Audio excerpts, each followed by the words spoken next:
Welcome to the Deep Dive. Today, we're taking a closer look at a figure whose name probably brings one specific image to mind for most people, Rosa Parks, and that bus seat. But, what if that single iconic moment was really just the surface, just the tip of a much deeper story? Our mission in this deep dive is to go way beyond just that one act of defiance. We really want to uncover the preparation, the deep conviction, the unwavering faith that shaped her entire life, and her actions, of course. We've gathered some, frankly, illuminating sources, and we're ready to sort of extract the key insights, understand her real impact, her legacy. Exactly. And it's so important, I think, to see Parks as, well, not just a woman who refused to give up her seat. She was someone who refused to give up on justice itself, on hope. She held this almost radical belief that tomorrow could be different. Mm-hmm. And that refusal, it wasn't spontaneous at all. It was deeply, deeply rooted, years in the making, really. Right, because when we think of Rosa Parks, it's almost always that moment, the bus. But our sources, they paint a much bigger picture. One source calls her defiance merely the visible tip of an iceberg built from decades of preparation, conviction, and unwavering faith. That's a powerful image, the iceberg. What's behind that? That iceberg metaphor is, it's really key because it forces us to look beyond just an impulsive act, right? To see a deliberate, thought-out stand. I mean, think about it. In a world actively trying to shrink her, to make her small, Parks somehow expanded into something magnificent. That's how one source puts it, like a force of nature disguised as a seamstress, a revolutionary wrapped in the quiet dignity of everyday resistance. So her no wasn't just frustration in that moment. It wasn't just being tired. It was the accumulated weight of a lifetime spent watching dignity denied, seeing humanity diminished day after day. It was really a culmination. Everything she'd seen, everything she documented, building up to that single word. Wow. So when she plants herself in that seat, she's not just sitting down. She's planting seeds. Is that fair to say? Seeds in the American conscience that grow into the Montgomery bus boycott, the wider civil rights movement, and then this huge shift in how America understands itself. That's quite a chain reaction from one act. A massive chain reaction. And her activism, it didn't start on December 1st, 1955, not at all. Long before that, she was weaving resistance into her community. As secretary for the Montgomery NAACP chapter, she wasn't just, taking notes. She was meticulously documenting racial violence, discrimination, with the same kind of meticulous attention to detail that she brought to her sewing. Every report, every investigation, every meeting, it was like a stitch, right? A stitch in this bigger tapestry of resistance she was helping create. And the sources really highlight how strategic she was about it. This wasn't like accidental heroism. She actively sought out training, attended workshops on nonviolent resistance at the Highlander Folk School. Right, Highlander. Studying Gandhi, learning that real change needed careful planning, community organizing, and this incredible discipline to keep going through setbacks. She was preparing. That's such a crucial point. Her stand wasn't isolated. It was supported by a network of activists, organizers, and ordinary citizens. And the boycott itself, that wasn't spontaneous either. It was a carefully orchestrated campaign. 381 days. It showed the real economic and moral power of unified resistance. Just imagine African Americans turning their daily commute, their walk to work, into an act of defiance. Their tired feet literally became instruments of change. It was deliberate shared sacrifice. And Parks, she sort of becomes the face of it all. Not because she chased the spotlight, obviously, but her quiet strength, her refusal to be bitter or vengeful, her insistence on dignity even in the face of hatred, those qualities just resonated. They made her a symbol. She became proof, really, that heroism doesn't require superhuman powers, just human courage applied at the right moment. And people saw that. And that boycott, huge as it was really just the start, wasn't it? Her example, proving change was possible, it kind of lit a fire under others. You can see the connection, can't you? To the lunch counter sit-ins, the freedom rides, the March on Washington. Oh, absolutely. You can draw a direct line. And her influence, it stretched far beyond the American South. Her story genuinely became a template for resistance movements around the world. Yeah. You think about activists in apartheid South Africa. Nelson Mandela himself spoke about the inspiration from Montgomery, or civil rights leaders in Northern Ireland studying the tactics. Even dissidents behind the Iron Curtain, sharing her story as like proof that ordinary people could challenge massive systems. It showed nonviolent action could work globally. It's amazing how adaptable her legacy is.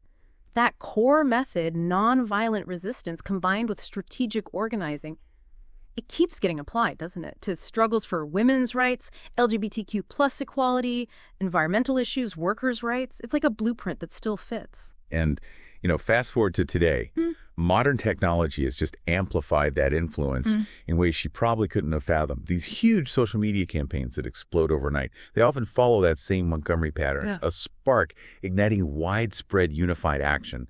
Think about movements like #MeToo or Black Lives Matter or climate activism. You can see the DNA of Parks' resistance in them. That principle of sustained, dignified protest just keeps evolving. There's a real irony there, isn't there? Parks going from this marginalized local activist to a national icon, honored by the very country that once forced her to the back of the bus. I mean, she received the Presidential Medal of Freedom in '96 from Bill Clinton, then the Congressional Gold Medal in '99, and 2005 history, again, the first woman to lie in honor in the U.S. Capitol Rotunda. Just incredible. And those honors, they felt like more than just recognizing her, right? They felt like an acknowledgement of America's long journey toward justice. Almost an admission, really, that the country had been wrong. Wrong about segregation, wrong about treating African-American citizens as second class, wrong about basic equality. It felt like a national reckoning. Definitely a reckoning. Yet, through it all, Parks herself was apparently so humble about the accolades. She often said she felt more pride seeing young African-Americans walk through doors she helped open, than in getting medals. She knew the real prize wasn't personal glory, it was tangible progress for others. So when we see streets, schools, buildings named after her now, it's more than simple commemoration.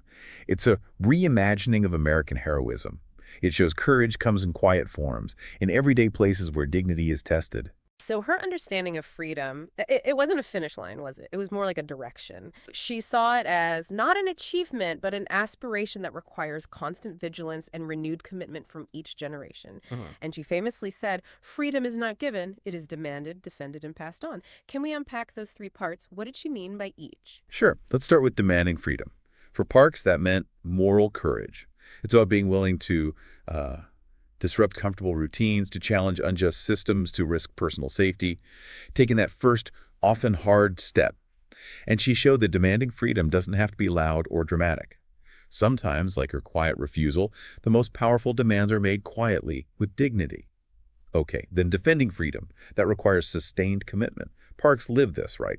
Her lifelong work after the boycott, civil rights, women's rights, economic justice, she knew very clearly that victories could be reversed, that progress could be undone. Winning isn't enough. You have to protect the win.